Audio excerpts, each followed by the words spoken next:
This is Real News Media TV, coverage you can trust. Please like, share, subscribe, and hit the notification bell. Select all for daily news updates.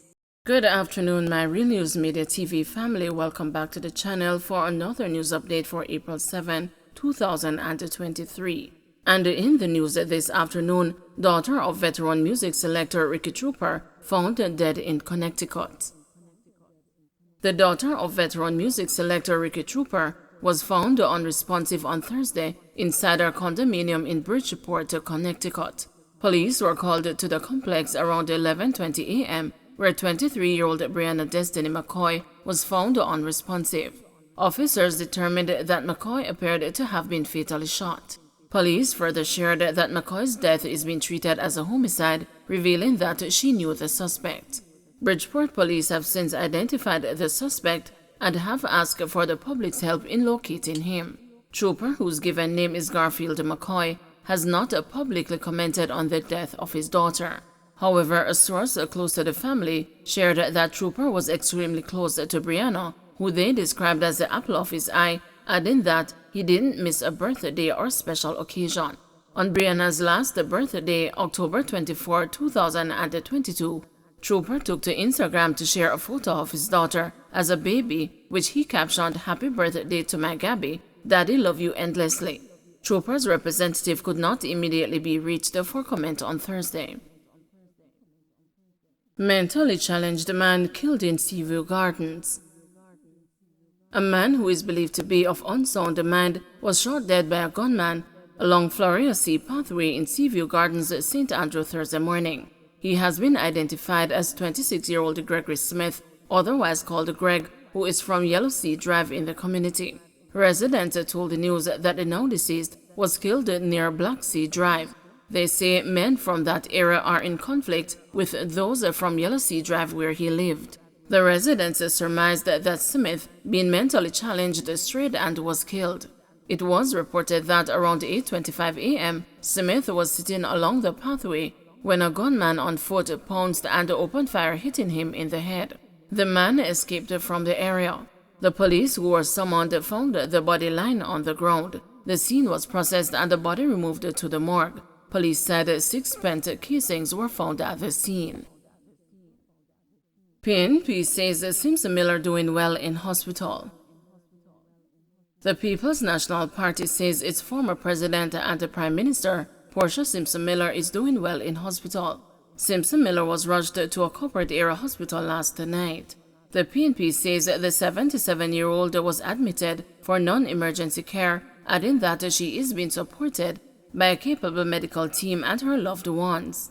The party expressed thanks to the public for their prayers and well wishes, adding that it was praying for good health and a speedy recovery. Balotelli facing assault weapon charges after destroying vendor's stall. Detectives assigned to the Kingston Central Police Division have charged 23-year-old T.J. Marriott, otherwise called Balotelli, of Rosemary Lane, Kingston, with assault at common law, possession of a prohibited weapon, and the use of a prohibited weapon to commit an offense. This following an incident on Rum Lane in Kingston on Monday, March 26. Reports are that at about 5:20 a.m., Marriott was among a group of men who were seen destroying a stall when a woman who is believed to be the owner of the stall approached them. Marriott reportedly pulled a firearm from his waistband and allegedly threatened to kill her. The woman left the area and made a report to the police. An investigation was launched and Marriott was arrested on Friday, March 31. He was charged on Thursday, April 6, after an interview was conducted in the presence of his attorney. His court date has not yet been finalized. St. Elizabeth police searching for drivers in fatal hit and run. The St. Elizabeth police is searching for the drivers of 2 motor vehicles who were involved in a fatal hit and run incident in Whitehall on Wednesday. The deceased is 65-year-old James Walters, a tire repairman of Whitehall. According to the police, about 8 p.m., Mr. Walters was walking along the roadway when he was hit from behind by a white motor car that was overtaking another vehicle. He was then hit by a blue motor car. Neither driver stopped. Mr. Walters was found lying on the roadway with multiple injuries. He was pronounced dead at the Black River Hospital. Transport Minister cautions partygoers to drink responsibly. An appeal has been made for partygoers who drive not to overindulge in alcohol consumption, especially during the Easter holidays, which tend to have a high rate of road crashes. Making the plea, Transport Minister Audley Shaw said excessive drinking impairs judgment and that can result in deadly collisions. Mr. Shaw says since the start of the year, there have been 27 fatal collisions, with 96% of those who perished being males and 4% females. He says the main cause of the fatalities was excessive speeding, with no regard for the condition of the road. Mr. Shaw said that even though fatal crashes have decreased by 31% since January, the authorities are still concerned with many motorists not obeying the rules of the road. He added that drivers must take the requisite steps to safeguard their health and to protect their passengers. Mr. Shaw was delivering the keynote address at the launch of a Health, Wealth and Safety Expo held yesterday at a Fesco gas station on Beechwood Avenue in Kingston. Jamaican government optimistic about Mexico's appeal against the U.S. gun makers. The government says it is optimistic that Mexico's appeal against the U.S. gun manufacturers will result in a ruling that causes gun makers to implement procedures that constrain the ease with which persons can traffic arms. Jamaica and 4 other Caribbean countries have joined Mexico's appeal in the civil suit. 16 U.S. states are also party to the appeal.